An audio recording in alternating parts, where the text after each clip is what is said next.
Park Ranger, Jake Hatch, Locked on Cougs and Cougars.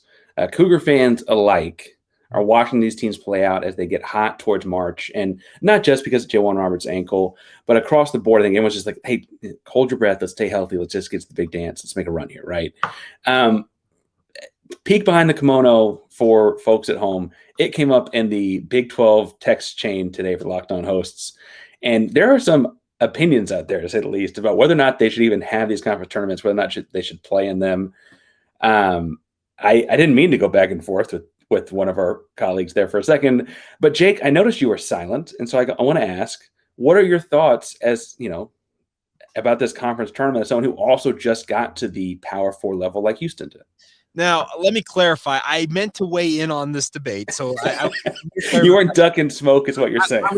I was busy with other work responsibilities when it was going on. I went back and read it, and I'm like, wow, we do have some interesting philosophies on this. Now, let me preface this by saying I love watching teams who want to play high-level basketball, and that's what I feel like Houston and BYU bring to the table.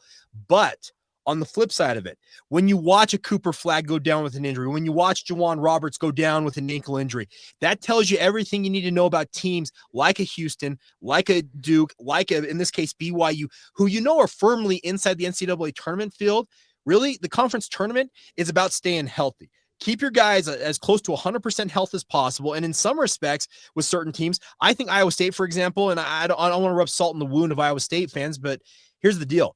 Be happy in some ways that you lost that game, because it's going to allow you to get a couple of guys hopefully a little healthier with a few extra days off ahead of the NCAA tournament starting.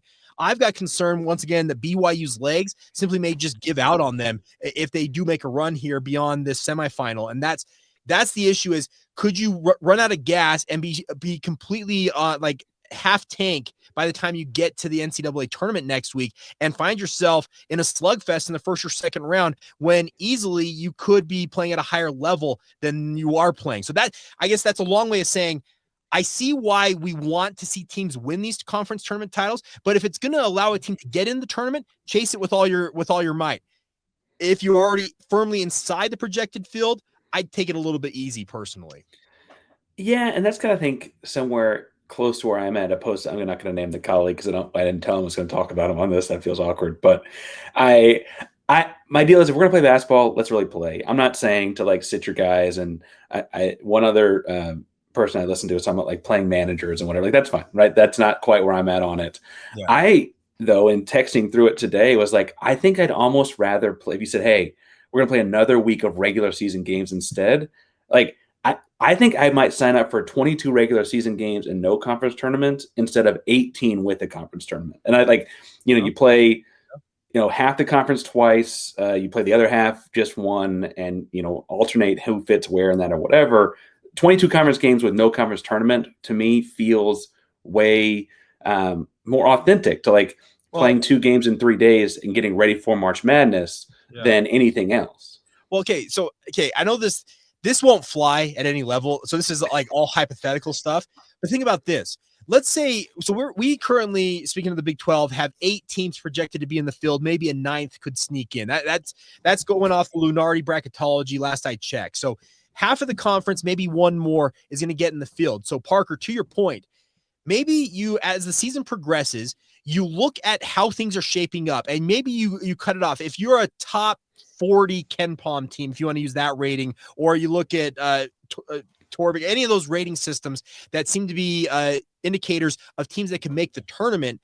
Okay, those teams that look like they're going to make it, as you mentioned, maybe you line them up and have them play essentially regular season matchups, and you take the rest of the teams, whether it's an 8, a 10 team field, and have them compete in a conference tournament system with the automatic qualification coming out of that squad to get you maybe an extra team or 2 into the tournament. What do you think about that? Some sort of a hybrid model would be interesting. I would have to really think about logistics, because I'm feeling put on the spot now. I hadn't thought about a hybrid model between a half the conference and a half the conference not. But. And here's the thing, it would be so difficult to manage all that, because you're trying to track it as it's in the lead up to the weeks leading up to that, and you're trying to schedule games on the fly. Like I said, this is hypothetical pie in the sky type stuff that I'm talking about, but it's worth looking at, I think, in terms of what you're talking about. In that text chain, it was pointed out they're going to drop back to an 18-game conference schedule next year for the Big 12. So maybe to your point, Parker, you keep it to 20 games and you just push into that championship week and keep playing regular season games. Regular season games feel like they should matter a lot to me. And I also speak as a Houston guy, right? But Houston was in the American Athletic Conference before this. And there were years where Houston, and the Kelvin Sampson era, there were years, it wasn't so much before that, but where they did very well in the regular season in the American Athletic Conference, did not win the tournament, and then were like crossing their fingers they got that bid. And it's you're preaching to the choir to BYU fans. They had to deal with Gonzaga and St. Mary's in the West Coast Conference. There was never a chance that there was going to be 3 bids coming out of the West Coast Conference. It wasn't going to happen. They were not going to allow that to happen. BYU could have an incredible regular season, lose to St. Mary's in the semifinals of the West Coast Conference, and say, bleep, we're going to the NIT.